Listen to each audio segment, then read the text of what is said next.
The second deadly carjacking this week. The victim was shot and killed in his own driveway. Good afternoon. I'm Sherman Chow. This happened in Northwest Harris County, where Janelle Fort spoke with shaken neighbors. It's really frightening to think about. The neighbors say a man was here at this house and he came walking down to the driveway to his car when two men came up and tried to carjack him.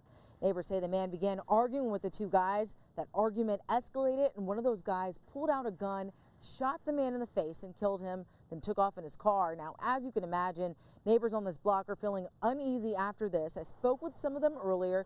I'm told there's been a lot of crime in this area lately, and this makes them feel even more unsafe. Yeah, my wife's not too happy, and I'm not either. We don't like the area, but we just bought the house.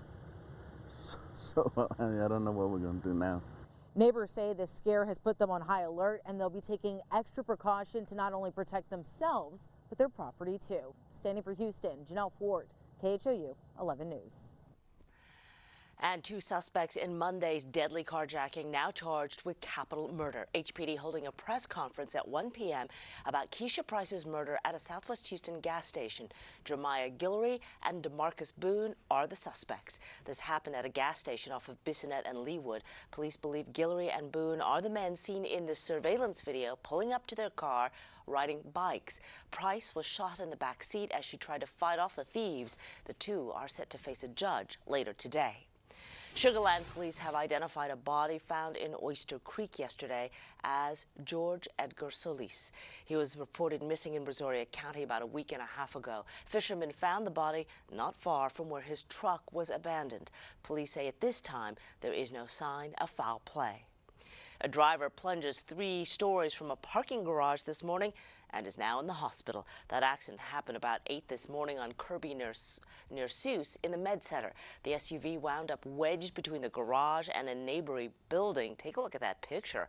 Firefighters had to use the jaws of life to pull the driver out. The driver taken to the hospital, but luckily no serious injuries are reported. No word yet on how all that happened. A touching salute to Richardson police officer David Sherrard, killed in the line of duty. Overnight, police and fire vehicles lined the road from Richardson to a Dallas funeral home. First responders stood there on the overpasses and elsewhere, saluting him. Donations now pouring in for his family and the police department. Sherrard leaves behind a wife and 2 children.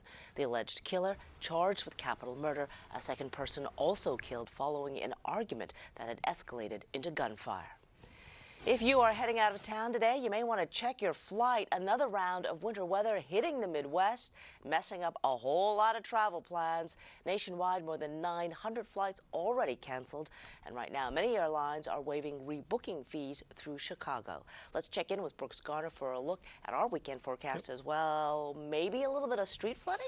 Yeah, sure, man. We're not going to see snow. We're going to see heavy rain potential. It sets up tonight. So here's Future Track at 3:15. If you have Friday night plans, look at this carefully. We're going to see scattered showers, even a rumble of thunder developing after sunset, and then around 8 o'clock, a potential for a shield of rain to develop to our south and then work in and become consistently heavier overnight. That could lead to some street flooding in those typical low spots, underpasses, some of the feeder roads that seem to flood even if it's a light shower. Here's a look outside right now at our satellite radar composite. No thing on radar to show you, but we do have a lot of things in the sky, those clouds, and also some sea fog working in from the Gulf of Mexico. Dense fog advisory, by the way, for coastal waters of Matagorda County until 3 o'clock.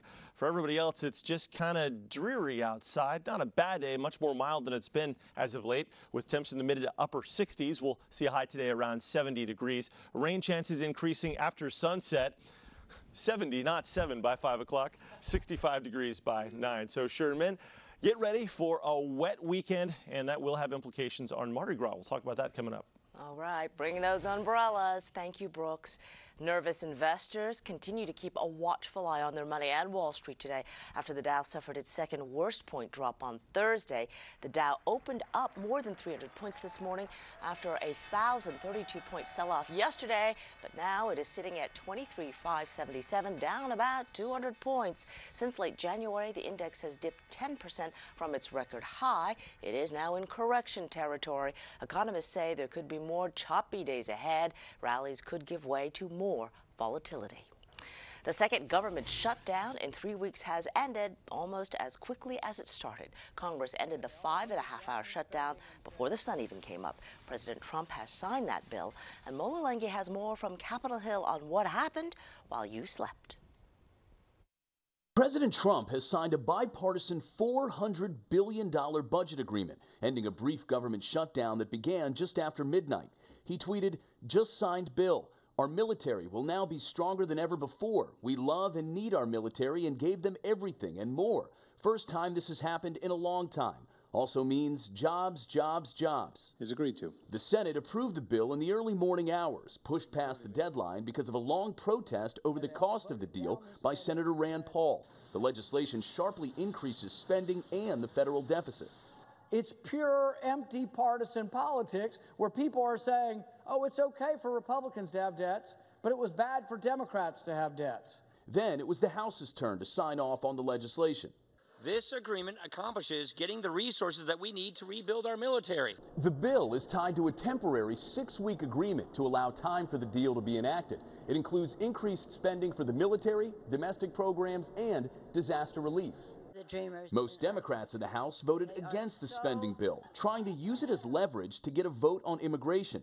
They want a deal on Dreamers, children brought illegally to the U.S. as children whose protection runs out next month. The Speaker of the House refusal to commit to considering bipartisan legislation to protect teenagers and young adults from deportation is unjustifiable and maddening.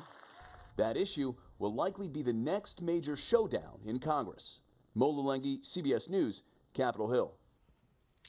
Also, President Trump wants cheaper medicine for people on Medicare. His plan would give patients a cut of the rebates that drug companies pay to insurance companies. Details are coming out in the president's 2019 budget proposal next week.